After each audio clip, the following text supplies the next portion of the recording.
This is going to be my second and final take. So, there are two things that every bodhisattva or every living being needs to attain Buddhahood, or that is supreme perfect enlightenment. These two things are the six perfections, or six paramitas, and faith and in the Lotus Sutra and practicing it as it instructs.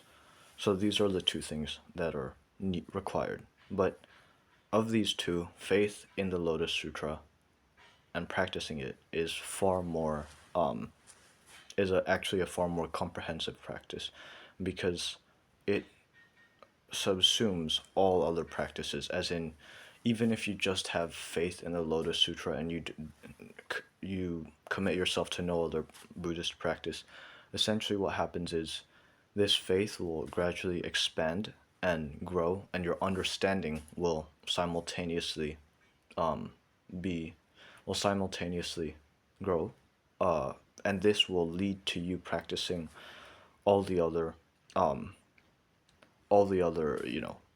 practices, explicit practices, for example, the six perfections. They will naturally be practiced by you eventually. Even if you just start off with simply faith in the Lotus Sutra, you'll eventually start practicing the six perfections along the way. So, yeah, this is what the chapter 3 of the Immeasurable Meanings Sutra says when it says the six perfections will by themselves come to the practitioner. So it also says in chapter 10 of the Lotus Sutra, those who are able to understand this Lotus Sutra and practice it as it instructs, these people can draw close to supreme perfect enlightenment, but those who do not cannot do so.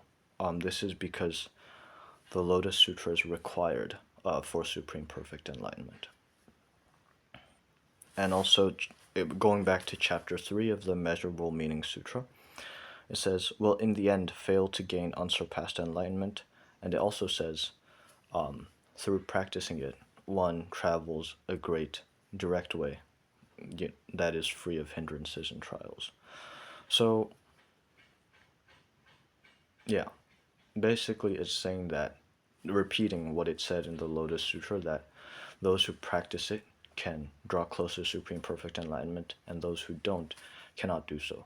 So the difference is ultimately faith and practicing the Lotus Sutra as it instructs. With this one practice, it will embrace all other practices, all other sutras, and gradually, and you'll be able to attain supreme perfect enlightenment. But this is the absolutely indispensable condition for enlightenment.